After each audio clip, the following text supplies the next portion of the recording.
KFSR and CMAC present the Central Valley Ledger, a public affairs program featuring stories from all over the Central Valley with Sevag Tateosian, 90.7 KFSR. I'm your host, Sevag Tateosian. Welcome to the Central Valley Ledger. We're recording out of the beautiful downtown Fresno studios of the Community Media Access Collaborative, Fresno and Clovis, not too far from the newly opened Fulton Mall or Fulton Street. I had to say that. Our guest this week is a familiar face.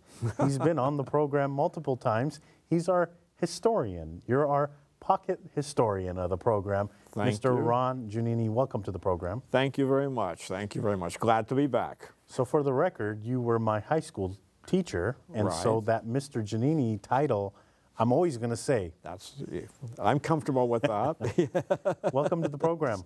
Thank you. Thank you. So you taught in high school. How Right. long were you a high school teacher?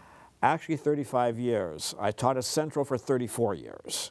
And that's how you and I came to know each other. I came to know your brother and sister also. In-law, Right, yeah. that's right. Yes, yes. And some of your in-laws Yeah, too. yeah. Yes. So glad to have you back on the program. And the reason I wanted you to come on the program is because your book is officially out. That's right. So tell us a little bit about why you decided to write this book. Well, it's my fourth book, and probably my last one at my age, and with all that's involved in putting a book together. I wanted to do something with all of the stuff I had collected over the years, newspaper clippings, travel folders, et cetera, from California, because I taught Cal history for many of those years at Central. In fact, you were in my Cal history class. And I wanted to put this stuff together, and I thought, by golly, I could. And a decent, or any history of California, of the whole state, had it been done for at least 10, 12 years. And wanted to do something about that. Wanted to bring one out. And here it is. So when you say you gathered all this stuff, Yeah. I mean, how did you come across all of this information? You read the paper, and you see something like about Manila Galleon found off of the Channel Islands, or you see something about a drought that lasted for 130 years up at Lake Tahoe in the Middle Ages, or you see this, or you see that. Click, click, click, click, click, click, click, and file it away. And that's what I based a lot of the stuff I taught from. This is where I learned a lot of my stuff. And it's in here. So you decide to write this book. Right. And then what? You just start writing it, or how did you outline it? Based on the class I taught. Based on that, as you may recall, I taught strictly with lecture notes, strictly that. No homework, no textbook, just my notes. Where I got my notes from was from John Coy's C-A-U-G-H-E-Y. Coy, it's pronounced. His histories of California. He had several from the late 30s till 1970. And I got my stuff from there. The chapter outlines, hey, followed that. And I got my material, and I went beyond that. Took trips with the California Historical Society when they offered them, gathered stuff there, noted it, brought it home. I had a file cabinet, a full file cabinet of this stuff, much of which turned out to be junk, but some was actually very, very useful. And that's what I did. So where do you start? Because, you know. At the beginning of the world. Really? Really, with Pangea. Okay. With the first continent. And it's spreading, and California coming out of the sea, going back in, coming out, finally staying out. And the California we're familiar with being there. I start with geography and with geologic history, like I say, Pangea. Then I cover the Indians, the Spanish background, and the settlement, the conquest of Mexico, and then the settlement of California from there. And its evolution from its first connection as a Spanish colony, then after the Yuma Massacre having to be on its own. And that's why eventually Mexico lost it, because it left it alone. It couldn't do much with it. And with the foreign penetration from first the Russians, then some British or French interest, and finally the Americans, here it is. You know what's interesting is that there's so much history that people don't necessarily know, and if we learned it, we don't necessarily remember it. That's correct. I mean, you're mentioning different groups coming, and probably, I don't know, probably a lot of people don't know about the Russian influence in California. That's why the Spanish came here in the first place. They weren't really interested in lands north of Mexico. After Coronado didn't find Cibola, the 7 cities of gold, after that, they really weren't interested. Yeah, it's there, but And then the Russians go to Alaska looking for furs. They start coming down the west coast. The Spanish thought, my God, they're going to take our treasure in Mexico. We're going to have to shore up something above. So California was essentially just a buffer and to keep the Russians away. And that's how it came to be. That's where Father Serra and Captain Portola were sent here to found the colony. Don't you think it's interesting that it was used as a buffer at one point, and now it's like the 4th or 5th largest economy or something like in that. the world? Right. That's right. That's right. That's right. That is interesting. It's one of those ironies. One of those ironies. So, what's the name of the book, and how did you come up with the title? California on the Edge of American History, because we are on the edge, whether it's the edge of the continent, or being edgy, or pushy, or being an influence for everything new, whether it's good or bad, but what's new. And to get back just a step, I start at the beginning of the world. I brought this thing up to the Oroville Dam screw-up earlier this year. Wow, so, I mean, it's very current. Current. It comes all the way up. Anything that happened since then, well, yeah, that's in the next book. That's in the next one, yeah. So what were some of the challenges that you had with writing this book? Writing it, actually filtering what I had, my material. Obviously, I couldn't put a whole file cabinet full into it. It is 625 pages, but you have to draw a line somewhere, and what to include and what not to include. I had to leave stuff out that probably wasn't all that relevant, and then to try to fill other stuff in. My wife, who proofed it for me initially, kept asking, what about this, what about that? Your reader wants to know. So, okay, things that I assumed people would know because I knew them, I had to go back and check it out. Well, and your knowledge of California history is far greater than the average person, I would say. Thank you. Thank you. Well, at least the average person around. You've brought up a good point with your wife proofreading it. How important is a good editor?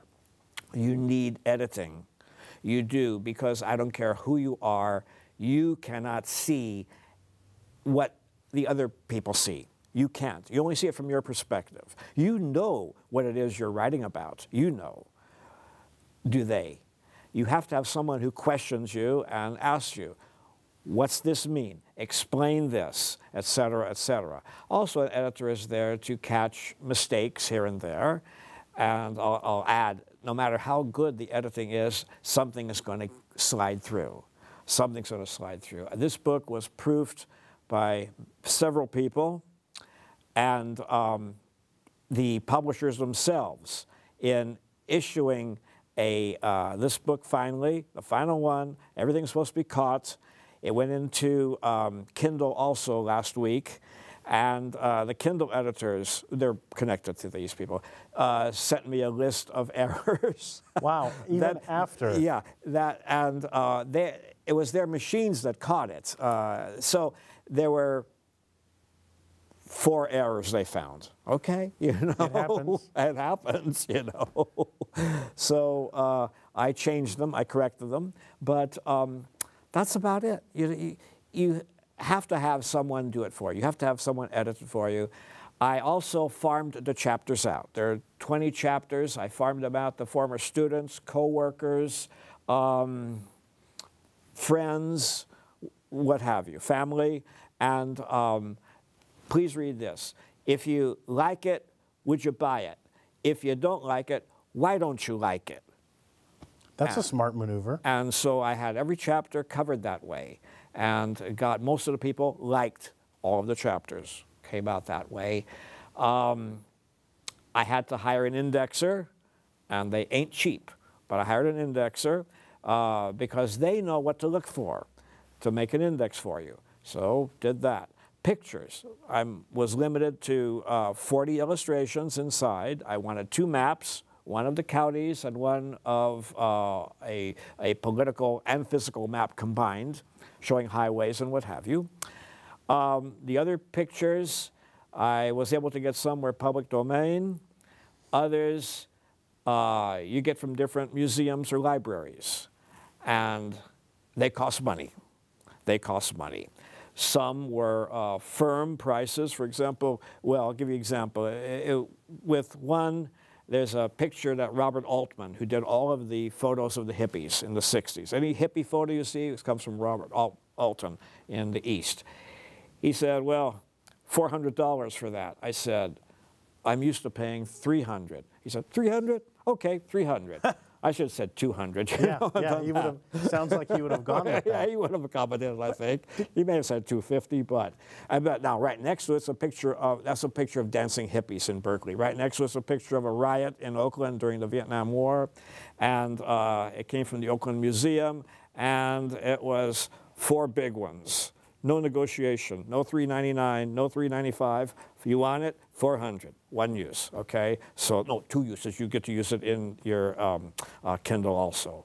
But you pay for these pictures. It's just cost that goes against your profits, and you take it off at tax time, that's all. Speaking of profit, did you do this to make money, or did you do this, what did you do this for? Yes. Does that answer satisfy you? Yes, I would have liked to make some money, and I think I will ultimately from the sales without any advertising so far. Just in a week and a half, I just checked before we left, I've sold 45 copies already. That's not bad. And that's just off the net, so I'd like to, but I want to spread knowledge, make people understand California, people who might want to live here or do business here, people who are interested in what makes us up, what makes us tick. That was my goal here too, because people don't really understand. They really don't. And this is it. So as far as teaching, do you think that a classroom could use this book? What are your thoughts on that? It's not written for kids. It's written for adults. A very advanced class might use it, but I don't clean words. I don't what you see is alter what you anything. I tell it as it is. I tell it as it is. I discuss topics that really aren't for kids in here. They're in here though, and I try to cover every aspect of the state's life and the people's lives as time went on. A great deal of help came from my memories. I'm a 3rd-generation Californian. My family, my extended family has been here since 1905 in California. And I heard from these people. I heard from, hearing the stuff about the old days from my parents, my grandparents, aunts and uncles, aunts' parents, my mother-in-law, friends, parents. I used to love to listen to what the old folks said. I did. I always liked history, probably since the 3rd or 4th grade. I always liked it. I used to pester my parents to stop whenever there was a historical monument or something. They used to try to distract me if they knew one was coming up to look the other way or whatever. But I just loved it. I just did. I absorbed it.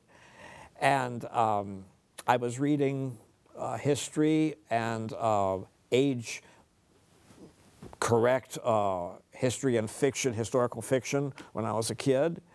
And so there it went. I tried to convey my love of the subject when I was teaching. I tried to do that, my enthusiasm and my love for it. And consequently, I think I did it with some people who said, even on Facebook, said, I always hated history till I had your class. You know, and some because they were scared of me, and some because of my whip and my cue, and others because of my presence. I don't know if in your class when I had you, I probably was too old for that, but I remember a couple of times I'd jump up on a desk to give a speech and pretend it was during a riot during the anti-Chinese movement and start shouting and what have you. I tried to get into it. That was me. I probably mellowed. When did I have you? You had me, it was 96 or 97. Oh, I was mellowed by then. No, but you kept it interesting. You entertained us.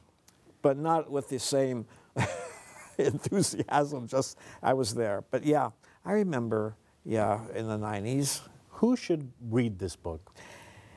Anyone who wants to know what makes California tick. And what are some things that you think that people are going to learn from it?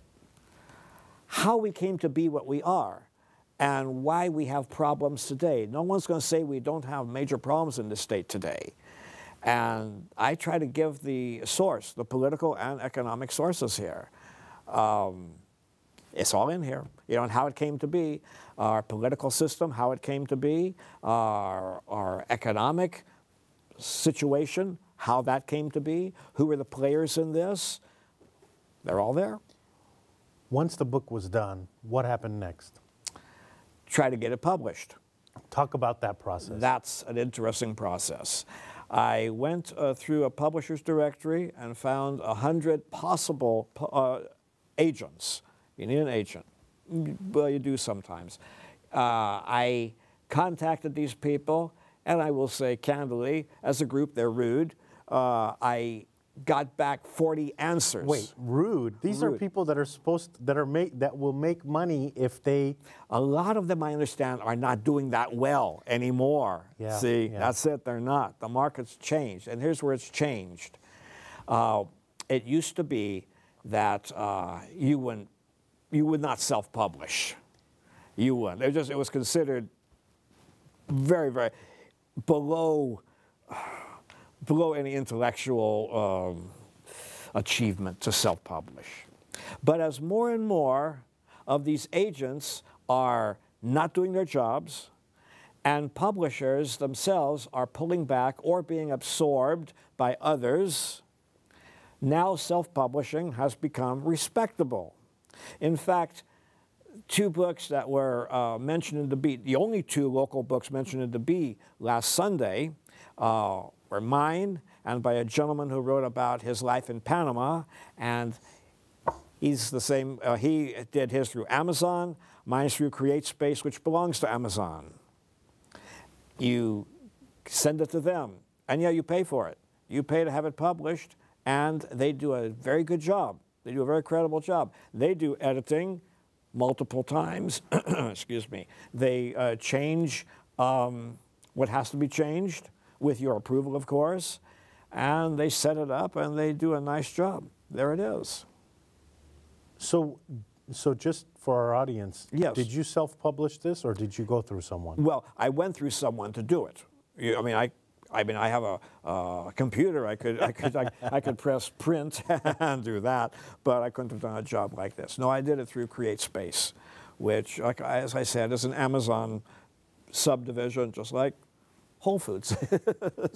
So the agents, did that have any bearing on whether you self-publish or not? Yes, it did, because I said I sent off 100. I got back 48 answers. Means 52 just weren't interested. Weren't interested, or not even enough to say buzz off. Of the others I got, they, with the exception of 2 or 3, they said, can't do it. Can't do it this year, can't do it for several years, you know, we're not, it's too big, it's too much, it'll never go. And the 3 or 4 who did look at it said, it's nice, but it's just too long. There it is, that was the bottom line. I said it wasn't too long. I know, I checked several other books, one of Canada, one of Napoleon, several of World War II, and those were all 800-900 pages long. And they got out there, so why shouldn't my 625 get out there? So there. So I decided, yeah, go for this. I had the means to do so, and I did it. There we are. Okay. Tell us a little bit about how you came up with the price to sell it. That's another interesting. They set it with you. Oh, they set it with you. They say we have to, you have to sell it for X number of dollars so that we make something too. And I looked at other books about the same length, as I mentioned, one about Canada, one about Napoleon, several others. I looked at their prices, and then I sent out surveys to all of my chapter readers. I said, between 20 and 25, or even 30, what do you think? Don't have to give me a reason, just what do you think? And they pretty much all came back with the lower 20s. One said, oh, go for 30, people will pay for it. Well, yeah, but I want to sell them too. So I came for, that's why it's $21.95. Someone suggested I put the 95 on there somewhere because you know the old trick. You don't think you're paying 22, you think you're paying 21. So there. You'd been in the editing process for this for a while, right? Yeah. It's been, talk about that a little bit more. What was taking so long? Because I was excited about it a long time ago. So was I. But the editing process. That's what takes time. It takes time because they go through it and they find mistakes and they find questions that they want answered. And you have to cut some, add some. This probably would have been about 50 or 60 pages longer, but you have to sacrifice some. You have to cut some out. And I didn't want it to be too heavy. I opt for being what Barbara Tuchman called a people's historian. I like to talk about social history, probably more than political history. Although political history is important, it's the framework of things. But to try to talk, you have to talk to your editor too. And do you want this in? Do you want that in? Yes, no, what have you. But that's what I based a lot of my answers on what my readers, my chapter readers had to say. So part of your role is going to be out and book reads and talk about your book, do shows like this. What are some of your plans for marketing?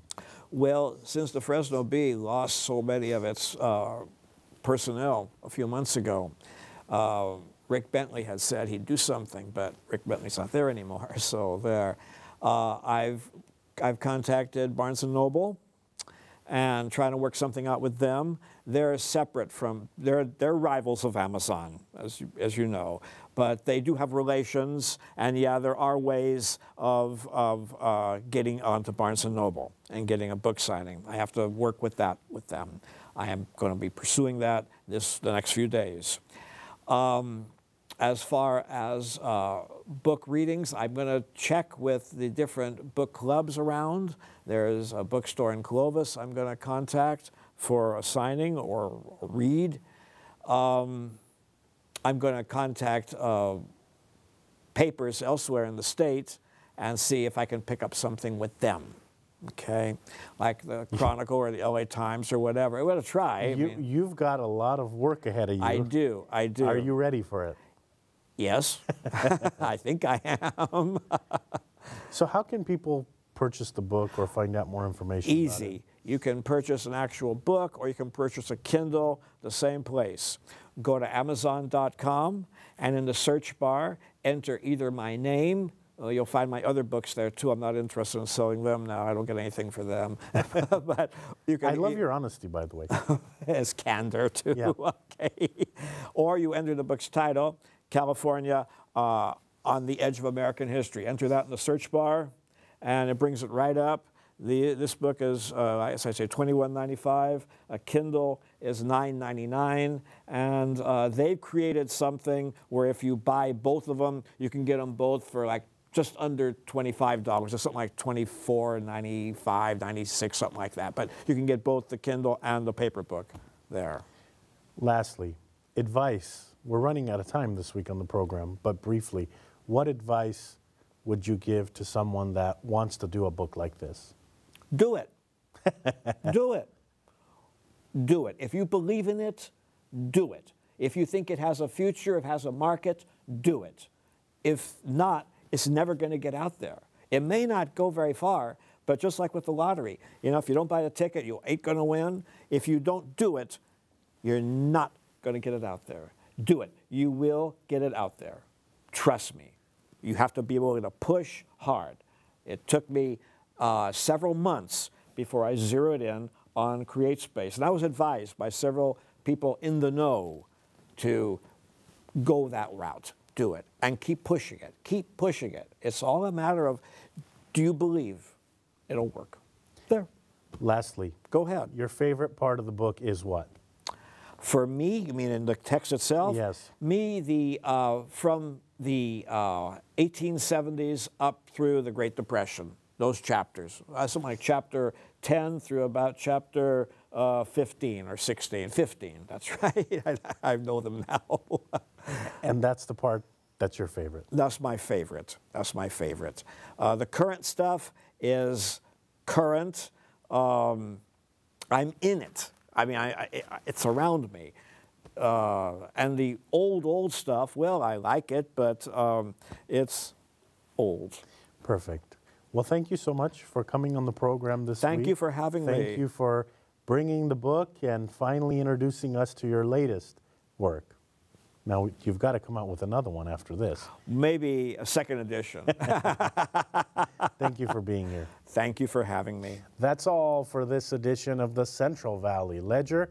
We have been recording out of the beautiful downtown Fresno studios of the Community Media Access Collaborative Fresno Clovis. Our guest has been Ron Genini. He has a new book out about California's diverse, wonderful history. Thank you to the volunteer crew that made this production and every production possible. We couldn't do it without you in the studio now making us look and sound good. Thank you also to those listening to us on KFSR 90.7 FM and to those watching on CMAC's channels, Comcast 93 and AT&T 99.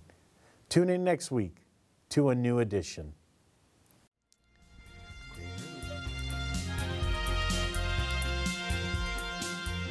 KFSR and CMAC present the Central Valley Ledger every Sunday morning at 11:30.